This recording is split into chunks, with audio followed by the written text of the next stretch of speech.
Всем привет! Уйгу, не знаешь, что здесь происходит? Почему здесь столько иностранцев?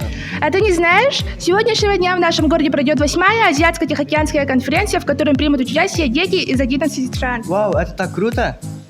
А вам интересно, что будет дальше? Кто станет абсолютным победителем?